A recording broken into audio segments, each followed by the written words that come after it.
Halo hai pendengar setia Cafe, berjumpa kembali dengan Kiki di Talk Show Kesehatan. Seperti biasa, Talk Show Kesehatan ini selalu didukung oleh RSUD Dori Silvanus Kota Palangkaraya. Nah, setiap pasti kita tampil itu ya, pendengar setia, pasti beda-beda dong topik yang bakal kita bahas, dan dokternya pasti beda-beda juga ya, karena menyesuaikan kompetensi mereka ya.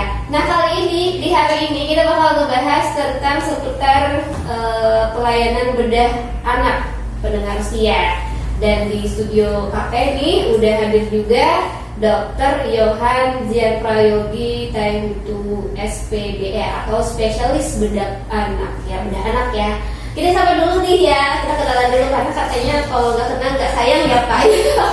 Siap Mbak Kiki. Oke, gimana kabarnya Pak di hari ini?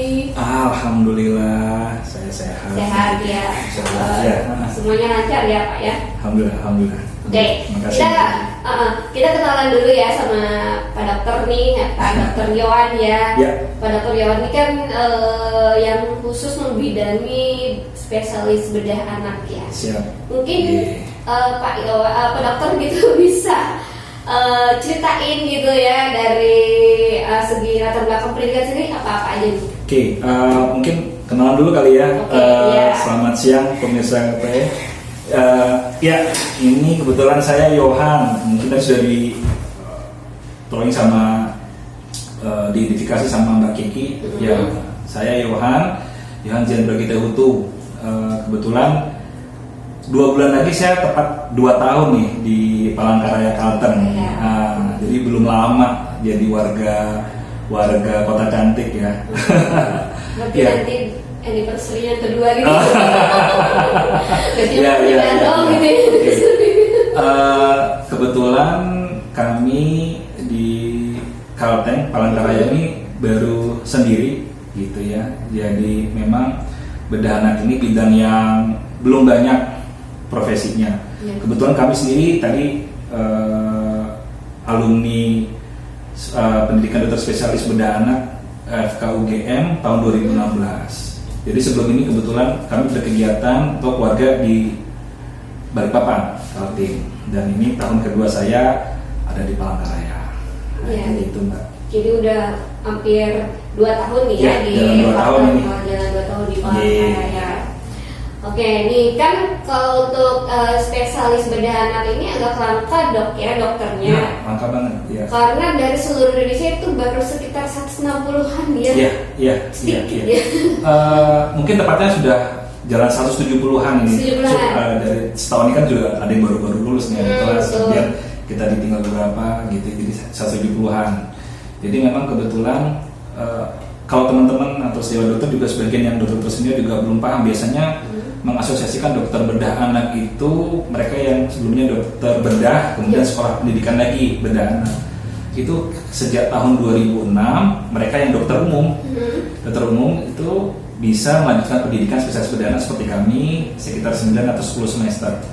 Kebetulan senternya sementara ini baru di 4 tempat ya, di Bandung Unpad, Jogja UGM, Surabaya UNR, kemudian Makassar Unhas. Nah itu gitu. Karena baru 4 center tersebut dan masing-masing setiap semesternya menerima 2-4 mahasiswa, ya bisa diperkirakan dengan program pendidikan sekitar 5 tahun. Memang 1 tahun mungkin 10 paling banyak sampai 15. Itu pun kalau pas lagi banyak itu yang bisa lulus. Sementara kan kebutuhan pelayanan terhadap anak itu panjang dan banyak gitu. Ya, jadi ya memang secara proporsi jauh banget. Mungkin gitu Mbak Kiki. Dan kebetulan seperti kami ini di Kalteng selama ini lama nih, lebih 9 tahun tidak ada dokter bedah yang mengkhususkan bidang anak. Dan baru kami ini hadir di tahun kedua nih di Palangkaraya. Oke ya. Terus kita langsung ke pembahasan kita mengenai pelayanan bedah anak. Kalau boleh tahu nih dok ya, spesialis bedah anak itu apa sih gitu ya? Apakah sama dengan orang dewasa gitu bedah anak itu? Ya. Nah ini mungkin frame-nya biar paham dulu. Jadi bedah anak itu atau pediatric surgeon itu melayani pembedahan pada kelompok usia anak. Memang titik tekannya adalah layanan kasus-kasus penyakit bawaan. terutama di bidang pencernaan abdomen dan urogenital atau saluran kencing. Jadi poinnya itu. Di samping itu juga memang ya semua pelayanan pembedahan umum pada kelompok usia anak. Nah ini perlu tahu dulu mungkin yang dimaksud usia anak itu berapa nih? Karena ada yang mengasosiasikan anak-anak itu balita, ada yang kalau mereka lulus SMP lulus SD sudah tidak anak-anak begitu ya. Jadi supaya pemirsa juga paham, kita tahu. Jadi sesuai dengan WHO, kemudian ada juga dalam peraturan pemerintah melalui Permenkes nomor 25 tahun 2014, tahu banget. Jadi termasuk usia anak itu adalah mereka kehidupan insani dari kandungan sampai dengan mereka di bawah 18 tahun. Jadi remaja gitu ya. Jadi remaja batasnya sampai di bawah 18 tahun. Bayi-bayi yang masih dalam kandungan, yang masih janin itu sampai dengan kelompok usia di bawah 18 tahun itu domain pasien kami. Jadi gitu dan bervariasi dan memang kami hadir bidang kami ini ada terutama memang melayani terutama kasus-kasus kelainan bawaan. Kasus bawaan yang paling sering dan ekstrim mungkin yang khas ya atresia itu, misalnya kelainan bayi yang terlahir tidak ada dubur dan sebagainya, atau atresia esofagus di mana esofagus kerongkongannya tidak tersambung ke lambung, nah itu begitu. Jadi memang ke situ dan memang secara populasi kesannya tidak begitu ramai menarik begitu ya, karena tidak terlalu lazim, tapi terus terang subhanallah memang kasusnya juga khusus, makanya bidang kami itu hadir. Mungkin begitu lagi. Oke ya, pendengar setia kafe ya. Jadi itu tadi udah dijelasin sama Dr. Yohan ya, spesialis bedah anak itu apa dan usianya itu dari dalam kandungan ya itu udah ya. Karena mungkin ada beberapa hal juga yang kasusnya terjadi di dalam kandungan si ibu gitu ya, itu juga bisa ditangani oleh spesialis bedah anak itu berarti ya. Ya. Biasanya sudah dikonsultasikan. Memang, nah ini menarik. Jadi memang sebenarnya kita itu seperti join dengan dokter obgyn konsultan feto maternal. Biasanya tentang kesehatan janin, gitu kan gitu. Nah, memang nggak terlalu banyak nih dan belum begitu lazim kasus-kasus tersebut didiskusikan atau dikonsultasikan. Tapi kalau pengalaman kita di luar atau memang di luar itu memang kebanyakan sudah dikonsultasikan nih tentang ini ada potensi kelainan bawaan, sudah dipikirkan perencanaannya dari sebelum lahir sampai persalinannya dan treatment awalnya itu begitu. Ya ini tantangan juga sih di kita ke depannya gitu. Kalau memang sebenarnya itu sudah disetting harusnya begitu ya, cuma ya memang perlu waktu kelihatannya. Mungkin gitu nanti. Terus juga di bedah anak ini dok menangani apa saja gitu? Iya. Jadi kalau bedah anak itu, nah ini mungkin perlu paham dulu, kita ada semacam pembagian atau subdivisinya. Jadi yang paling umum itu general pediatric surgeon, jadi bedah umum kasus usia anak ya. Jadi apapun sebenarnya, itu kita baik kasus infeksi atau trauma dan sebagainya termasuk itu. Kemudian yang kedua bedah digestif anak. Bedah digestif anak itu berarti problem pencernaan dan abdomen atau perut begitu, baik upper GI atau lower GI atau saluran pencernaan atas maupun saluran pencernaan bawah. Nah, itu begitu. Dua, kemudian ketiga kasus urogenital. Urogenital itu berarti saluran kencing dan kelamin. Oke, kemudian kasus tumor atau onkologi. Kemudian yang keempat, yang kelima yang novelnya bedah anak yaitu kasus neonatus. Jadi penanganan pembedahan pada kelompok usia bayi baru lahir sampai dengan usia 28 hari. Nah itu. Ini agak di luar ini ya dok. Mungkin kalau untuk yang kayak semacam kan ada kasus kelamin ganda, apa itu termasuk juga? Iya. Ambiguous genitali atau yang diduga berkelamin ganda ya memang salah satunya. Selain dengan bidang urologi, kami juga biasanya juga treatment. Bahkan memang itu termasuk share competence ya. Jadi share competence artinya kompetensi bersama yang kita juga menangani kasus-kasus seperti serupa DSD, kemudian ambiguous genitali yang serupa tadi memang itu kita juga turut menangani, Mbak. Artinya kan dengan adanya spesialis bedah anak ini berarti ada beberapa kasus yang mungkin yang selama ini di tengah masyarakat mungkin dibiarkan aja begitu aja atau apa gitu. Tapi dengan adanya spesialis bedah anak ini kita bisa apa sih istilahnya tuh memperbaiki atau apa gitu ya. Yang maksudnya kayak pemahaman kemudian penanganan bisa lebih dini dan lebih baik. Jadi jangan sampai nanti udah terjadi malah jadi apa sih masalah jadi tambah gitu ya. Ya memang sih ada beberapa hal yang ekstrim ya, jadi seharusnya mungkin sebaiknya sudah ditangani dari sebelum usia tersebut, karena kan ada memang beberapa penanganan pembedahan khususnya pada kelamin bawaan itu apa ya, golden period ya istilahnya. Nah, itu ada kelompok tertentu atau kasus tertentu, ini sebaiknya sudah tuntas nih sebelum usia 2 tahun, sebelum usia 3 tahun. Cuma terkadang ya kebetulan juga ada kita hadapi gitu, jadi Hadil sudah usia 6 tahun misalnya gitu. Hadil sudah baru kita ketemu ya. Ya kasihan juga, dari artinya memang kasihan itu kenapa? Jadi pertama terbayang bagaimana tersiksa ya tanda kutip si anak ini dan keluarga ini begitu. Dan kedua sebenarnya terumit adalah proses pengerjaannya itu tak jarang karena bukan usia golden periodnya itu, satu komplikasi infeksi dan sebagainya itu sangat tinggi. Kemudian kedua potensi kegagalannya juga lebih meningkat, risikonya untuk kurang berhasil begitu itu juga.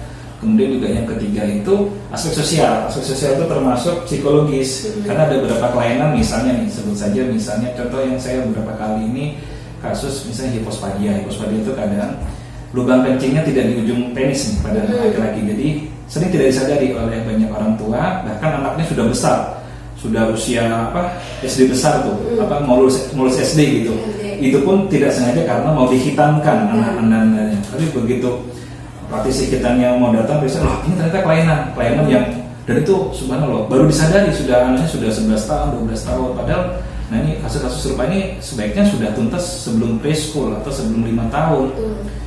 Nah tak jarang memang biasanya kebawa pada salah satu contohnya tadi yang sudah saya sebutkan, memang anaknya juga secara sosial juga dia minder, introvert dan sebagainya, itu memang salah satu komplikasi. Enggak, mungkin dia cuma ngerasain sakit biasa aja atau apa. Karena memang tidak berkeluhan, tapi kan ada yang aneh gitu ya, kencingnya tidak pas atau lubangnya tidak bersaluran, itu kan jadi sebenarnya itu mungkin jadi perhatian kita semua sih nanti ke depannya, termasuk mungkin kehadiran kami juga pentingnya edukasi tentang kelainan-kelainan juga lebih penting sih. Nah, itu gitu. Berarti waktu masih anak tadi ya, makanya tadi sekitar bayinya tuh udah diperhatikan gitu dok. Dari lahir.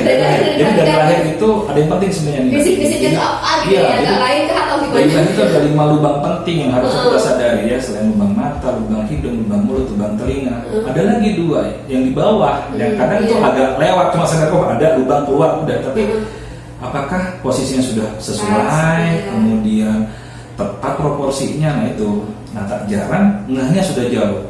1-2 kasus kadang kita juga temui kelainan bawaan tadi atresia ani ya, tapi bukan ada fistula, jadi tidak ada dubur yang ideal, tapi dia ada lubang keluar BAB-nya tuh di tempat lain, dan subhanallah itu kasusnya di kelamin. Nah itu, dan itu baru setelah anaknya usia 5 bulan 6 bulan tuh tak jarang ada. Nah itu baru kita temui, bahkan saya di sini pernah menemui kasus anaknya sudah usia 4 tahun, Mbak.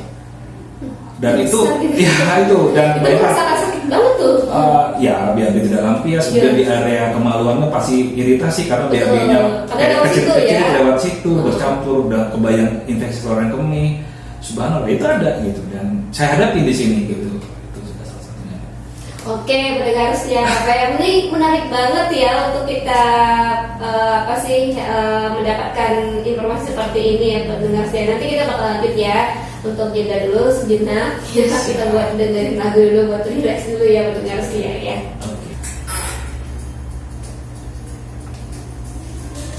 Balik lagi masih di talk show kesehatan ya pendengar setia KPM bareng Dr. Johan dan juga Kiki di sini ya. Kita masih ngebahas tentang ini ya dok ya, bedah anak gitu ya, pelayanan bedah anak. Pokoknya yang berhubungan dengan dunia bedah anak gitu ya. Tadi udah dijelasin ya kasusnya apa saja sih yang berkaitan dengan bedah anak tadi. Tadi termasuk apa sih dok?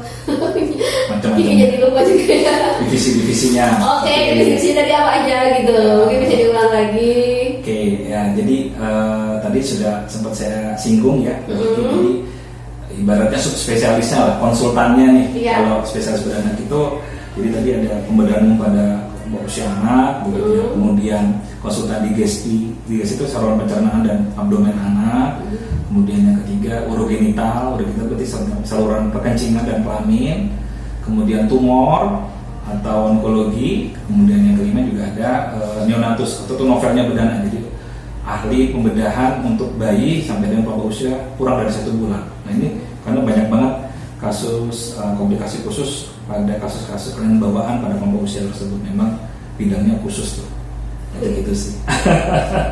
Nah kan Dr. Yohan ini kan udah hampir 2 tahun gitu ya, di Palangkaraya, terutama di RSUD Doris ini. Nah kalau untuk di RSUD Doris Silvani sendiri, sejak kapan nih adanya dokter spesialis anak ini?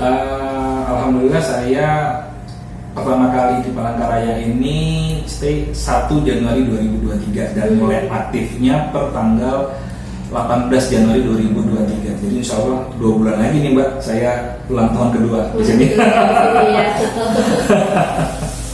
Oke, kalau kegiatan di Doris, kebetulan nih saya ada 3 tempat praktek selain di Doris ya. Jadi kalau di Doris sendiri, kita kegiatan di pagi hari, pelayanan poliklinis itu jadwal saya di hari Senin, Selasa, Rabu, dan Jumat.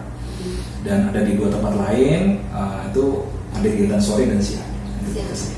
Jadi selain misalkan ditemukannya misalkan udah kayaknya ada kasus kelainan nih di anak ini, apakah untuk konsultasi buat orang tua nih mengenai bedah anak ini, apakah bisa juga ke dokter Yohan gitu? Iya, jadi sebenarnya kehadiran kami itu memang titik tekannya adalah pelayanan di kasus kelainan bawaan ya. Meskipun juga ada kasus-kasus lain sebenarnya, kasus pembedahan umum pada kelompok usia anak. Nah ini untuk ayah bunda sekalian, sebenarnya jangan parno dulu ketika misalnya Ananda oleh dokter anak, oleh dokternya itu dikonsulkan, wah ini sebaiknya konsul ke dokter Yohan atau konsul ke bidang bedah anak. Jadi sebenarnya konsul itu tujuannya adalah untuk evaluasi, eliminasi apakah memang diperlukan. Jadi kami itu dokter bedah ya, dokter bedah anak, bukan tukang bedah anak. Nah, itu dulu. Jadi jangan takut dulu, karena nggak mesti segala sesuatu atau pasien-pasien kami yang dikonsultasikan tuh mesti harus dioperasi atau dibedah. Nah, tentu kita juga, apalagi pada kelompok usia anak, apalagi itu di bawah balita, tentu ada pertimbangan khusus atau analisa. Jadi urgensinya apa sih kalau harus dilakukan pembedahan? Jadi bukan cuma asal, wah ini bedah, wah ini operasi, tidak. Nah, itu yang penting sih sebenarnya Bapak Ibu. Atau terkait tadi pertanyaan Mbak Kiki, jadi bagaimana dok? Ketika misalnya kita ada pertanyaan atau keluhan, jangan ragu, jangan sungkan. Jadi sebenarnya segala sesuatu aksentuasi itu nggak mesti dibedah, nggak mesti harus dioperasi. Jadi jangan takut. Dan tadi sudah saya sampaikan, kalau misalnya mau silaturahim atau konsultasi dengan kami di Doris, itu kebetulan pakainya pagi, Senin, Selasa, Rabu, dan Jumat. Oke, dicatat ya. Boleh spill, bisa di tempat lain ada sih. Nah, ini kan Dr. Yohan ini kan udah hampir 2 tahun di Doris ya, bertugas di situ. Apa sih istilahnya tuh, ada nggak kasus menarik dalam hal bedah kasus anak bedah anak ini selama Dr. Yohan itu bertugas di Doris ini, yang menurut Dr. Yohan? Alhamdulillah saya banyak belajar di Palangkaraya ini. Bukan berarti kita segala sesuatu itu bisa kita tuntaskan, kita tangani. Saya justru di Palangkaraya ini belajar tentang memahami karakter situasi di sini, termasuk demografi penduduk.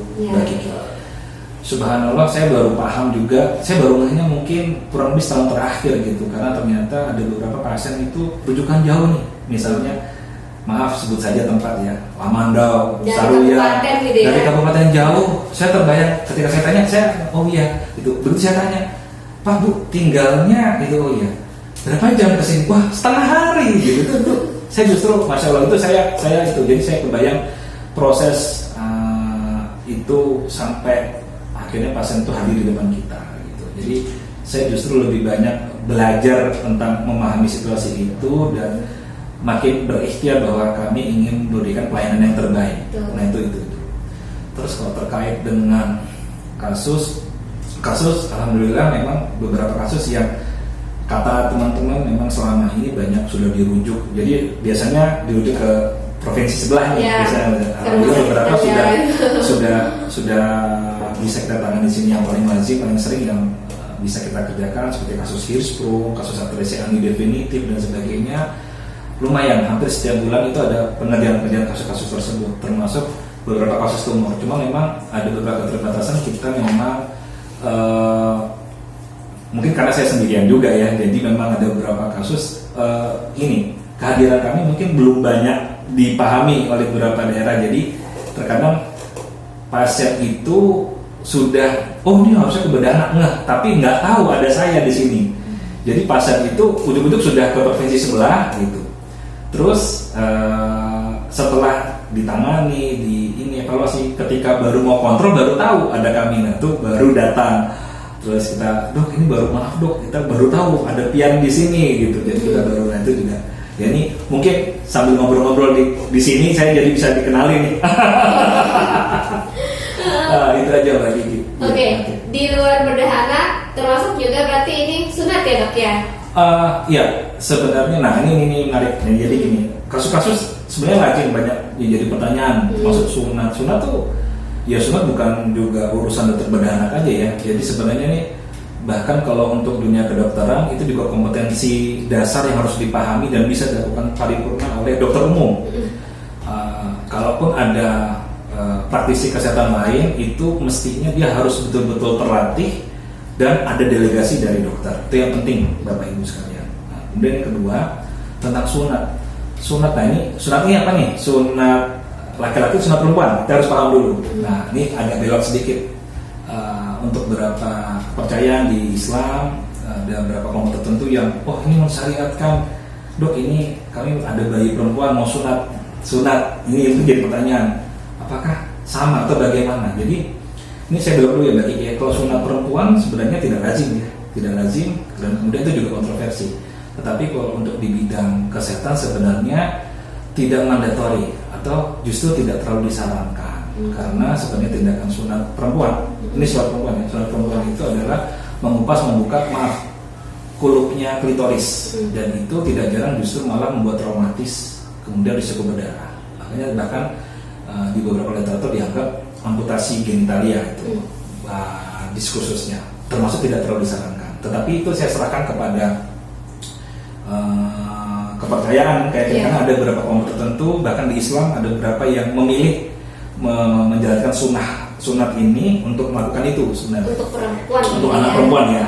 Nah sekarang bagaimana dengan sunat laki-laki? Nah kalau sunat laki-laki mungkin orang pahamnya wah ini banyak nih sejawat mantri sunat keliling atau mantri sunat untuk ya itu juga sah-sah saja, silakan aja. Cuman tadi ya mungkin kalau secara legal memang idealnya sih dilakukan oleh dokter atau kami dokter ahli dan kalaupun di luar itu mestinya idealnya adalah dia adalah orang yang sangat ahli, terdidik, dan ada delegasi, itu legalnya. Itu. Oke. Terus kalau mungkin ini masih di luar bedah anak, tapi masih ada hubungannya dengan anak yang sunat. Sunat yang cowok itu kira-kira yang di usia berapa diharuskan atau disarankan gitu ya kalau anak laki-laki itu untuk sunat? Jadi Mbak Kiki, sunat itu juga pekerjaan saya, jadi masih bagian dari pekerjaan bedah anak tuh. Jadi itu problem di area urogenital, di area kencing dan kelamin. Nah jadi sunat atau sirkumsisi nih pada anak laki-laki itu adalah tindakan memotong kulup kelamin, lebihan kulit yang menutupi kepala penis tuh. Nah jadi sering jadi pertanyaan nih, dok ini kami baru punya anak nih, kapan khitan, seperti pertanyaan Mbak Kiki. Jadi sebenarnya sunat itu atau khitan atau sirkumsisi itu bisa dilakukan kelompok usia kapanpun, bahkan bayi baru lahir. Jadi bisa bayi baru lahir, bayi sama sekali, balita, atau mungkin kebanyakan biasanya sudah SD besar, usia 6 tahun, 7 tahun, 10 tahun, bahkan mereka yang sudah dewasa atau biasanya para mu'alaf misalnya, silakan saja. Jadi itu tergantung prosesnya, tergantung tujuannya dan tergantung indikasinya sebenarnya. Yang selalu jadi pertanyaan, kapan idealnya dikerjakan? Jadi tidak ada masa ideal. Intinya kalau misalnya memang kelaminnya itu normal, kemudian tidak ada keluhan, tidak ada kelainan, it's okay kapanpun. Nah memang kalau misalnya kebetulan kita di Islam itu disyariatkan sebagai fitrah bersuci pada anak laki-laki. Justru kalau saya malah menghimbau sebaiknya sebelum usia 6 tahun ya. Kenapa sebelum usia 6 tahun? Pertama memang harus bersih. Kemudian kedua, setahu saya kita sebagai Islam mengajari anak-anak kita sudah belajar sholat sebelum usia 6 tahun. Jadi mestinya itu juga jadi bagian dari kebersihan tadi. Nah, tapi itu kembali ya. Nah, jadi kan kadang ada kita mau ini. Kadang kalau di daerah seperti ini, nanti pakai selamatan, ada apa namanya syukurannya dan hitung hari dan sebagainya. Itu sebenarnya cenderung ke arah kepercayaan, karena memang budaya sunat, budaya khitan itu aksentuasinya cenderung kepada budaya, karena dianggap sebagai tanda bahwa si anak ini sudah akhir balik. Nah itu gitu, identiknya ke sana, makanya sampai ada ritual tertentu. Nah, padahal sebenarnya di sisi selain kepercayaan dan ada budaya, sebenarnya ada yang penting lagi untuk kesehatan, bahwa sebenarnya tindakan khitan atau sunat itu untuk kebersihan sekaligus untuk mencegah penyakit infeksi termasuk penyakit kelamin sebenarnya. Jadi sangat-sangat disarankan. Jadi bukan karena harus muslim aja loh ya, atau mereka itu atau kepercayaan tadi. Jadi gitu. Nah terus kembali, dok kapan dok? Ya tadi saya bilang kembali, kalau kita sama-sama muslim justru yaudah niatkan bahwa untuk ibadah aja, kapanpun Anda siap, kapan rencanakan. Nah terus dok ini bayi, dok ini baru lahir, ini bayi, baru lahir langsung silakan, itu bisa silakan aja, nanti bapak ibu silakan kalau mungkin Anda putra putrinya mau kita bisa konsul sama kami. Oke ya. Ini tadi yang mendengar setia KP ya, panjang banget ya dibahas ya. Karena itu masih ada hubungannya dengan bedah anak juga ya, mendengar yang masih dalam urusan bedah walaupun itu adalah khitan gitu ya. Nah tadi udah dipaparkan oleh Dr. Johan ya, apa-apa saja sih bedah anak itu, terus juga dampaknya dan efeknya apa tadi udah dijelaskan juga ya. Terus kalau untuk dalam pengobatan ya bedah anak ini maksudnya dalam segi administratifnya nih dok, ini udah tercover BPJS nggak atau enggak? Alhamdulillah sebenarnya untuk DORES gitu. Di DORES? Oh iya, jadi layanan pembedahan anak termasuk kasus-kasus bedah anak itu semua sudah di cover oleh BPJS. Jadi operasi apapun mestinya itu aman dan nantinya secara administratif tidak ada masalah, dan kita secara pribadi juga tidak pernah membeda-bedakan atau ini pasien BPJS, ini pasien tidak BPJS misalnya, tidak, sama aja, dan itu semua all in, bahkan obat itu sama aja buat saya, tidak ada memilih-milih dan tetap bisa di cover sama BPJS. Oke, dan terakhir nih dokter ya, apa nih yang ingin disampaikan ke pendengar setia KP mengenai pelayanan bedah anak di RSUD Doris Silvanus ini? Oke Mbak Kiki, jadi ya mungkin yang bisa saya sampaikan yang pertama untuk sebagai afirmasi dan informasi kepada pemirsa dan dengar KPRM tentang layanan. Jadi kebetulan kami sudah hadir di sini, sudah berjalan tahun kedua ini sebagai praktisi spesialis bedah anak. Jadi bedah anak itu apaan sih? Jadi bedah anak ya sudah diulik tadi. Kami melayani pembedahan umum pada kelompok usia anak sampai dengan di bawah 18 tahun. Kemudian kami juga berfokus kepada kasus-kasus kelainan terutama kelainan bawaan, dan mungkin sebagai pemahaman ayah bunda sekalian bahwa anak itu bukan miniatur dewasa. Jadi tentu ada approach pendekatan, itu juga teknis khusus di mana memang kami sengaja hadir atau kami jadi berkembang ada untuk melayani khusus, karena tentunya pendekatan dan cara ideal sesuai dengan fisiologinya kami lebih tajam dan lebih dalam terkait dengan pelayanan terhadap kasus-kasus pada kasus bedah anak. Jadi kalau misalnya ayah bunda Masya Allah mau silaturahim atau mau konsultasi apabila misalnya Anda diduga ada masalah atau ada keluhan, kalau ke rumah sakit Doris bisa konsultasi pada kami di tiap hari Senin, Selasa, Rabu, Jumat pagi ya, polanya sekitar jam 8 sampai sebelum jam 11. Oke ya, itu tadi bincang-bincang kita pendengar setia KP ya mengenai pelayanan bedah anak di RSUD Doris Silvanus bersama Dr. Johan tadi ya. Semoga saja bincang-bincang kita di hari ini tuh bermanfaat buat pendengar setia KP ya. Yang pastinya yang terpenting adalah mencegah itu lebih baik daripada mengobati. Setuju. Oke, yang pastinya juga terima kasih buat Dr. Johan nih udah hadir di studio KP di hari ini ya. Semoga juga di lain waktu dan nanti kesempatan kita bisa ketemu lagi ya. Insya Allah. Oke, kalau gitu Rizky, Kiki pamit ya. Di Talkshow Kesehatan kita ketemu nanti di minggu keberapa ya? Minggu ketiga kalau nggak salah ya. Nanti kita akan berjumpa kembali di Talkshow Kesehatan. Tentunya masih bersama dengan RSUD Doris Silvanus. Kiki pamit, selamat sore aja deh.